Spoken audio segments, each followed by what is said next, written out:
Welcome back to another episode of Excuse My Grandma. It's Kim and my co-host, Grandma Gail. All right, what's on the subject today, Kim? So we are talking to a gynecologist all about the different forms of birth control, the history of it, just if you're interested of like how far we've really come in sexual and reproductive health. And it's also an episode, I think, for men because you should know what is going on for heterosexual men, what is going on in their partners' lives. If your girlfriend's ever talking about birth control, you should be aware of these things. I don't think ignorance is bliss. Well, I also think that men have responsibility with contraceptives as well, and yes. I'm sure the doctor's going to talk about that as well. So it applies to everybody who's either in a reproductive cycle or a grandparent or a parent whose child is going through it. It's informative. You know, Kim, I was thinking, young people going out today, even people who are going to college, who are in their 19, 18, 20, 21-year-olds, are having sex, but who brings up the conversation of what are you using? I mean, is that a conversation or is that something at the spur of the moment, just somebody pulls out of their pocket and has a condom? Yeah. You know what's crazy? Unfortunately, I don't think anybody has these conversations in a mature way. Well, of course, because they're all at drunken parties in college. Yeah, I mean, you're either drunk or you're nervous or you're, whatever it is, or you're immature. And I don't even, honestly, I think in college, it's almost probably better than, in my friends' experiences than now because you're taking sex education and things when you're younger. It's so top of mind. Everyone's warning you all the time. I think later in life, people aren't thinking about it as much. I know a lot of the times there won't be any conversation. That's scary. It is scary. Because, especially with all these dating apps that we constantly are talking about, and you're meeting people that you really don't know, or you don't know where they come from. So whose job is it? Let's say a guy's not bringing it up. Like, let's say you're making out and then he doesn't pull out a condom, but sex is going to happen. Like, you have to say something, I guess. Well, I think the job is of both people. If you're in your 20s or 30s and you're going out with somebody either for the first or second time and there is sex involved at the end of the evening, either the woman has to certainly be on some form of contraceptive methods, or I think, because I think you have to use both anyway. I think you have to say, listen, I'm dying to have sex with you. I know this is where it's going, but I hope you have a condom with you. Yeah, you have to say something. Especially as you're saying, especially if you are not on any form of birth control. I think it's people think it's funny to be like, oh, I use the pull-out method. No, that's Russian roulette. That's a joke. It's not funny. And nobody wants, certainly in their 20s and 30s, nobody wants an unwanted pregnancy. No. Birth of a child is a beautiful moment between two people or even a single person if they're having a child. But it's not when it's not planned. Yeah. And so I think people have to really, if they're going out with somebody at some point in the evening over the second glass of wine, say, listen, if we're going back to the apartment, somebody better have a condom on them. And something we actually, I don't think are going to discuss with the doctor, but it's also very relevant, is Plan B. Do you know what? Plan B is the morning after pill. Well, that's, I thought, only used for rape. No. That's used. I have plenty of friends who were like, oops, forgot, and they take Plan B. And that wasn't the original and you can concept. Take it. I know people who take it a lot, and I think that's actually really bad for you to take it more than once. Oh, you know what? I'm sure any of those kind of things, because it basically does something that I mean, you'd rather do that though than pregnant, right? Yeah, no question. But I think that's supposed to be for emergency use. And this is actually a really interesting conversation. So many people have told me stories about this, and I wish I remembered the exact thing. But a lot of the times, they'll have sex with someone, didn't use protection, and then they'll call up the guy and be like, can you pay for my morning after pill? And not. Well, you know what? These girls are too stupid for words. I know. How much is this pill? $60 maybe? Oh my God. First of all, if the girl can't afford it, she should go buy a box of condoms and keep them in her apartment. I know. So, why are you making the guy pay for it? Then they get offended when they don't pay for it.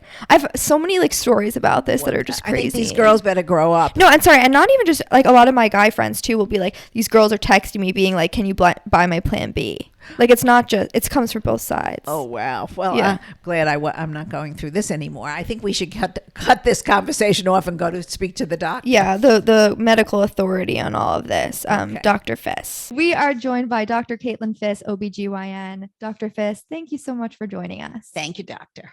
We have lots of questions today. My pleasure. Fire away. I'm really happy that we're finally having this discussion on the podcast because we talk so much about generational differences.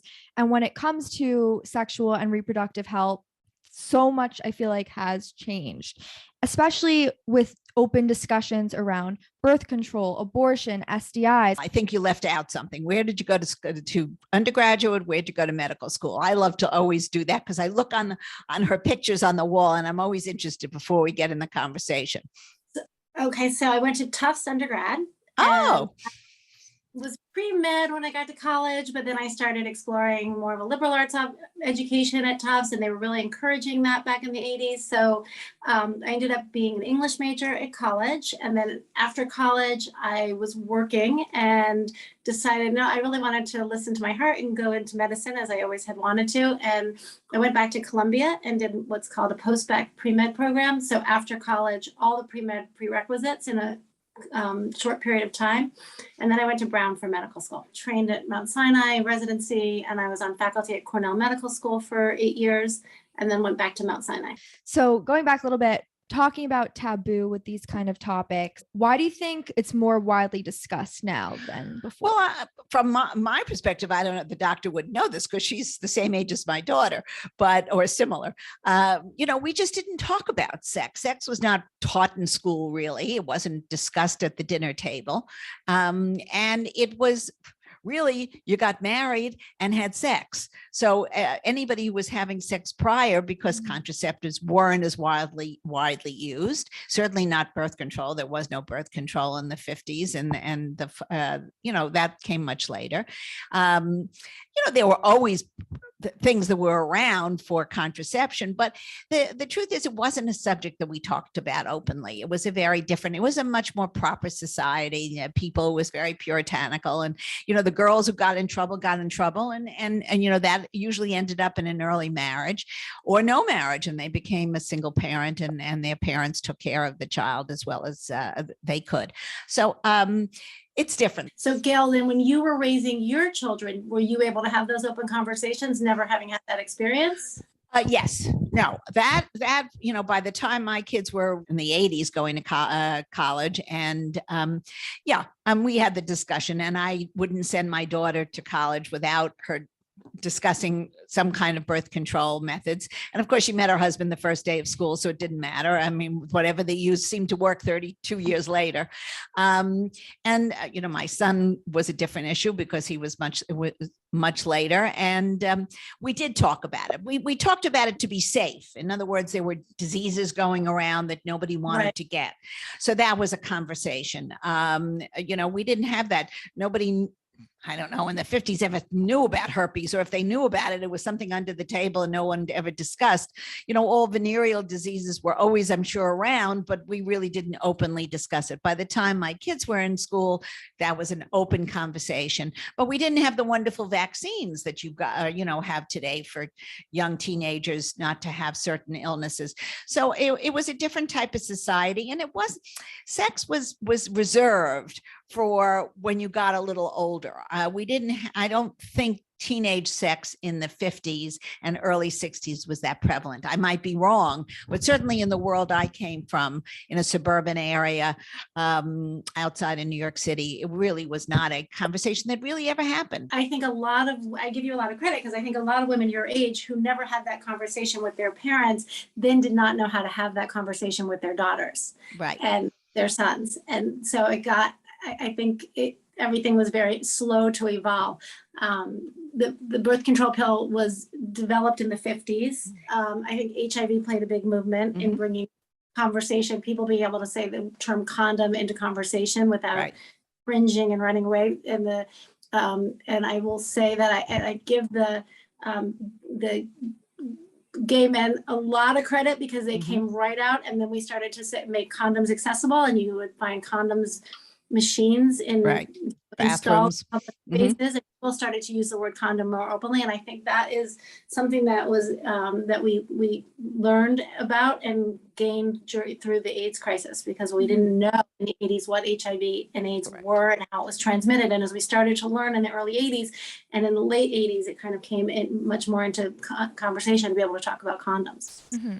So that conversation around condoms, and then you said the pill was in the 50s, and then what other, I guess the IUD? So I would say around 2000, we started using it much more liberally. Initially, they were marketed towards women who had already had children. We had a great result with that. The IUDs with the progesterone, now initially there was only one dose fits all. Now we have 3 different doses and different lengths of time that they last. I would say 18 to 28-year-olds are some of the people that are using the IUDs the most.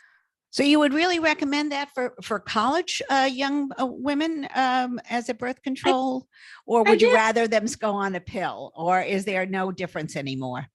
It's a great question. That's a great question. And I think I take it patient by patient. So taking a pill is a responsibility. You have to be committed to it. You have to take your pill every single day.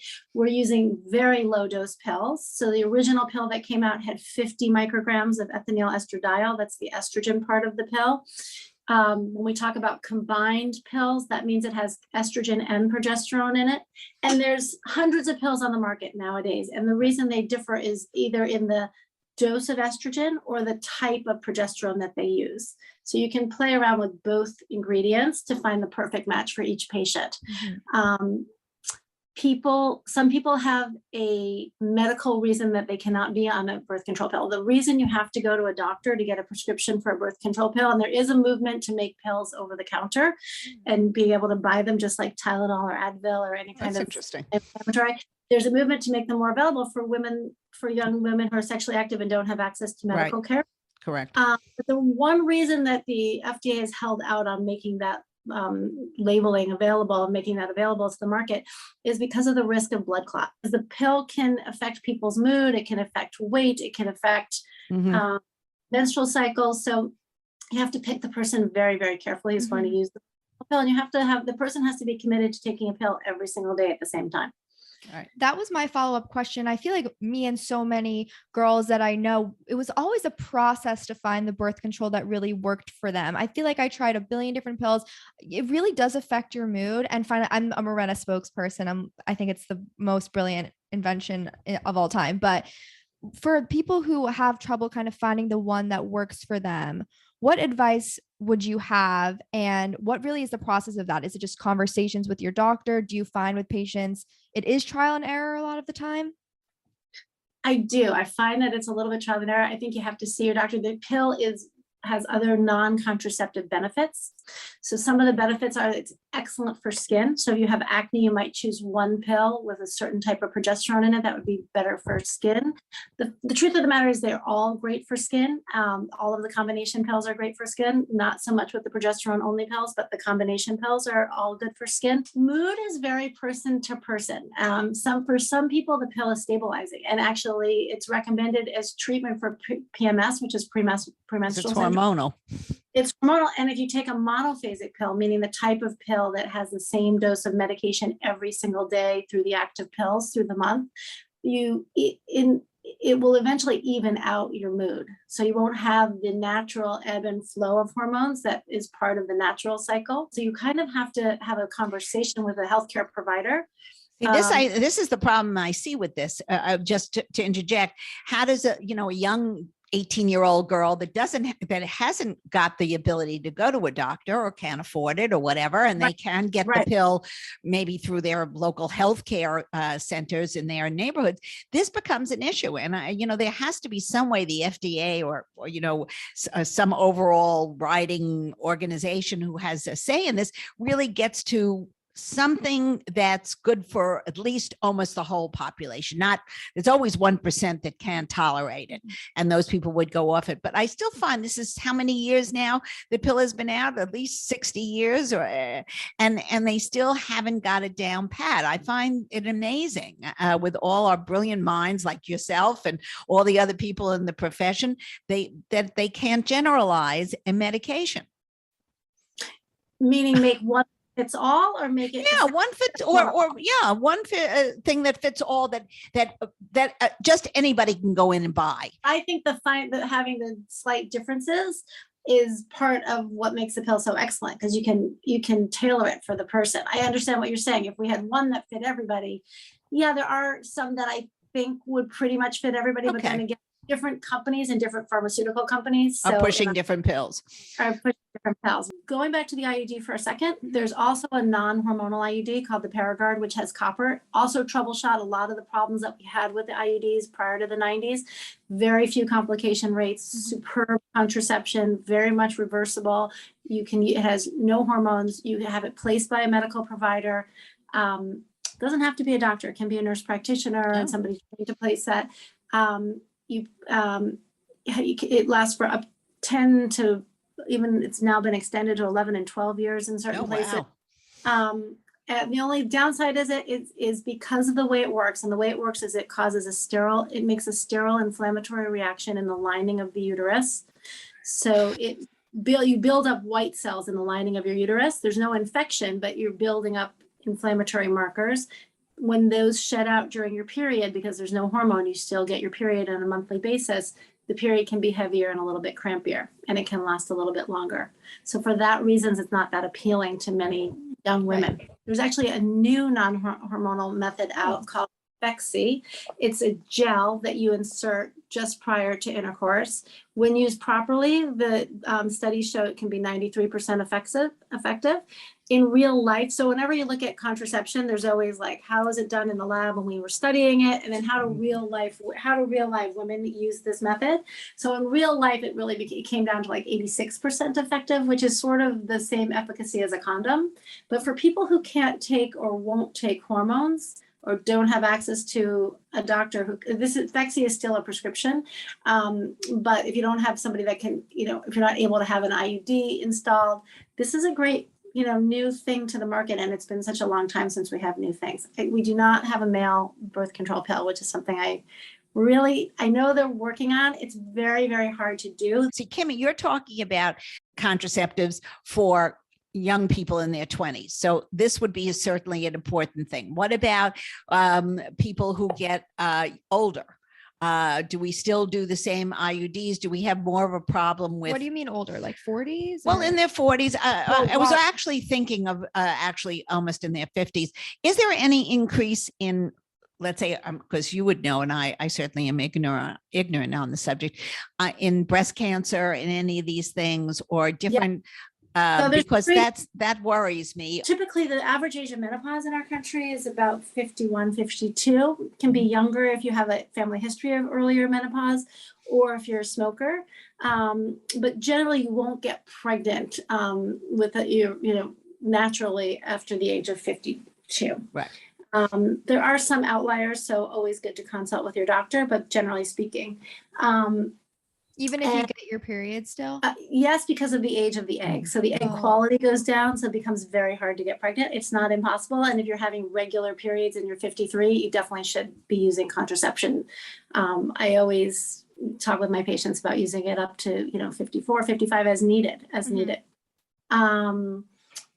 But that we do now use some of these low dose pills, and certainly the progesterone secreting IUDs, to help manage both family planning issues in 30s, 40s, and into the transition to menopause. So people who start to have early hot flashes, mood destabilization, mood swings, really some of those early signs of menopause are hidden and treated by the pill. But you don't see any increase in breast cancer.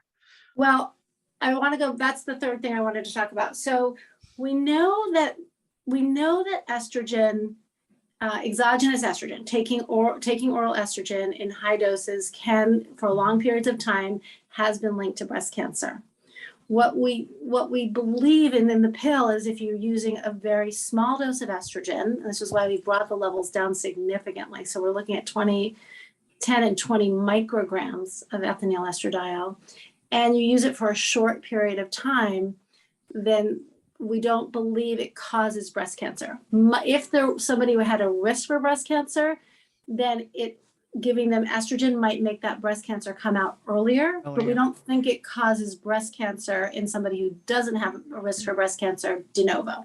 Okay. The other thing is in families who do have breast cancer and who might have genetic predisposition towards breast cancer, many of those genetic causes of breast cancer, and remember that's only 10% of breast cancers, but many of those genetic predispositions to breast cancer also have a link to ovarian cancer. And if you're on the pill for five consecutive years at a minimum, 10 is the original study, but we've also seen a benefit at 5 consecutive years of being on the birth control pill, then you have decreased your lifetime risk of ovarian cancer by 70%. Now that people are maybe relying on other forms of birth control, are people really still using condoms as a secondary form of contraception? It's a really good question. So I think first and foremost, condoms are being used to prevent sexually transmitted infections like HIV. Right. And HPV. So we now have a vaccine against human papillomavirus, this virus that's been linked to cervical cancer. That condoms is also a really good way to protect yourself from the HPV virus. Also hepatitis B, we've seen a resurgence of hepatitis C, and believe it or not, we've seen a resurgence of syphilis. So those are really the best line of protection from that. And I do think in some of these things, like if somebody said to me, I can't use any hormones for one reason or another, I don't want to use an IUD, I'm going to try Phexxi, I absolutely would tell them, given that the actual user success rate is 86%, I really think that there's a role for condoms as a backup, 100%. We recommend condoms with the birth control pill. Again, 1 in 100 women get pregnant on the pill. I mean, it's this amazing thing that when you look at that number, 1 in 100 is a challenge. So I think using condoms really increases the efficacy. What about the IUD? How effective is that compared to the pill? So all the IUDs are comparable. So all the IUDs on the market today, 1 in 100,000 get pregnant on that. So good. It's amazing. That's Brilliant. amazing. But it doesn't protect. And so the IUD, so if you have a progesterone secreting IUD, that some of the other benefits are it will protect from endometrial cancer, but it won't protect you from sexually transmitted disease. It may make you more likely to get pelvic inflammatory disease. It doesn't suppress your ovaries or ovulation or protect you from ovarian cancer. So there's trade-offs on everything. Another follow-up IUD question. For people's partners who claim that they can feel the string, is that a myth? Or do you think like a guy with a high ego says that they can feel the string, or they heard someone say that? Remember we were talking about how when they made the IUDs, they troubleshot all the issues. So the initial string was very much like a thread, and it was a braided thread, and bacteria clung to that. The string that's used now is more of a wire. It almost feels like a fishing wire, or like almost like dental floss. And it can poke a little bit. So if it gets cut very short, it can poke the person a little bit. Yeah. No, I think actually the guy should just be quiet. Yeah, you're lucky that you're having sex. Stop complaining about a string. I mean, this is why I couldn't have sex today. I don't want any complaints. I'm lying in the bed. Just relax, have fun. That's good advice.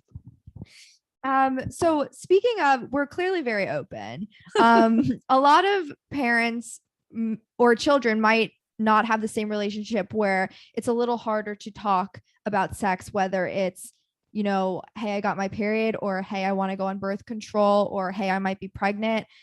Any advice for both parents and as, teens or young adults, how they can speak to each other about these kinds of topics?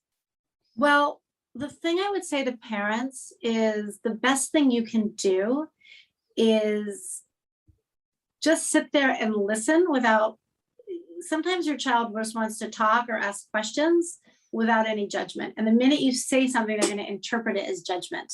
So try to keep, even if inside you're like, oh my God, I can't believe we're at this moment. I can't believe this is happening. And you just want to, squeeze your son or your daughter and just say, I can't believe this is happening. Just try to take a minute, take a breath, and almost have a flat, you don't want to be disinterested, but you want to give them space to talk and let them bring to you their questions, and you don't want to seem judgy. And I think the more you're open and listening, the more they will tell you and feel comfortable in telling you. For kids, I would say your parents, for the majority of kids, your parents are adults and were you at some point and are having sex or were having sex, and almost nothing you say is going to be new to them. They've heard it.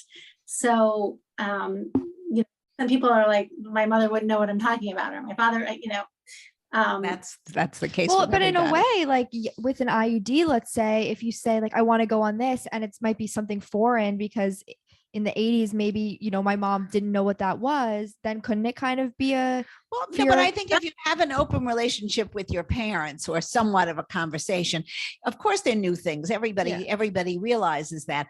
But the best thing would be if a parent could bring them to a health provider or to a doctor and have them sit down also with them and talk it over before they go away to school or before even, at any point where they think they become sexually active. Don't you think, doctor? I mean, or do you think it's better off coming first from a parent? I think it's amazing if the parent can, take their child, but not everybody can. I'm realistic about that. And I see a lot of mother-daughter duos coming in. I see a lot of women. One time I had a patient come in and she selected her stepmom when I just thought that was incredible, right?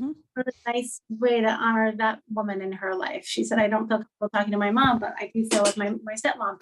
But that's amazing. Not everybody has that ability to talk to their parent that way.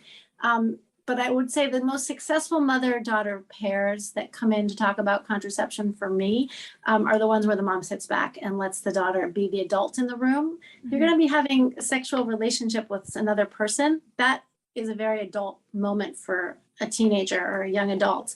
And so let them sort of be the adult in the room. And so I think it's nice if the healthcare provider can include the parent in the conversation. Oh, I wanted to know, are birth rates going down? If you look at your clients, you see that people are having less children nowadays. Yes. So we were actually, as a country, we were down even in 2019 before the pandemic, we were down. And now through the pandemic, a lot of people thought like everybody was home having sex, but not so during this pandemic. People were scared. And they're getting divorced. Some people got divorced as a result of being in quarantine. In the room too much. Yeah. I think people who had small children and were home locked in their house with their small kids who couldn't get vaccinated were like, this is not the moment to have another baby.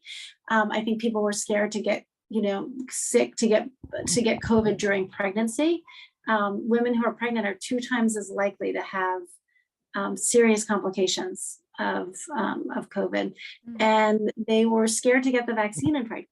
So the whole thing, there's definitely been a dip. Nationally, we're down 500,000 births. Oh, wow. You can feel it even in our hospital. I'm in one hospital of all the many hospitals in New York, and in our hospital we're down 800 births. And you actually feel it when you walk in, like the nursery, there's fewer babies in the nursery. There's that's sad. Babies available. You can feel it. So yes, I think we were trending that way because of all these options for birth control. I think people were delaying pregnancy because for many, many reasons. Right. And I think also, getting pregnant in your mid to late 30s was also more acceptable. But isn't it more difficult to get pregnant? As women have decided to go into the workforce much more readily and don't want to give up their careers, they're starting to have families later on. It's a little more, that's why all the fertility clinics had such an upswing in recent years. So could that, the ability to get pregnant isn't so easy after a certain age either. It's harder to get pregnant naturally, but our fertility has become more accepted and some insurance plans cover it. So people are willing to seek assistance for reproductive technology much more readily. And I also think there's more testing available so that for the older parent conceiving, the risks of having children with what we call, with genetic complications, there's options on the other side of that. So I think that for a myriad of reasons, people are having babies later. There's more options and healthy babies and wonderful babies. And that's been great. Dr. Fiss, thank you so much. You were terrific. You were Thanks. terrific. If people want to look you up and come and see you, how can they get in touch? Well, it's Carnegie Hill OBGYN is my practice. Where you can look us up, carnegiehillobgyn.com. Also in New York, I'm under Caitlin Fiss, MD. Happy to accept new patients, and I'd love to see. Thank you so much. And you started out as an English major like Kimberly. Now she should go back to medical school. There's always time. There's always time. That's right. I hope you guys enjoyed our conversation with Dr. Fiss. What do you think, Grandma? Well, I think she's certainly brilliant, and she knows her job. Some of it was a little technical for our audience, but you know what? It's an education, and people have to really advise their children and their grandchildren about safe sex and how and what to do for themselves, because it's too out there. Everybody is doing it. It's not like it's being held for marriage anymore. So we have to be intelligent about it. Okay, let's do our 1950s movie of the week. Well, I think actually I was thinking about this after we heard from the doctor. What about Cheaper by the Dozen? Yeah, so that was 1950. You guys probably know the 2003 version with Steve Martin, but this was the original family with 12 kids, right? I guess, and it was fun, and it's fun to watch. It's cute. It's something that would never happen today, but it's an adorable. Well, no, little you never know. There's like Kate plus 8, Octomom. All right, that's what it is. 1 in a trillion now. Another great episode of Excuse My Grandma. You know how to follow us on Instagram and TikTok at Excuse My Grandma. Please leave a review and rate our podcast 5 stars. Also, if you haven't seen our Rachel Ray interview, because we haven't plugged that on the podcast yet. We did a segment with her. Please check that out. You can go to our Instagram for the full thing. That's at Excuse My Grandma, or you can search on YouTube Excuse My Grandma Rachel Ray. And have a great week.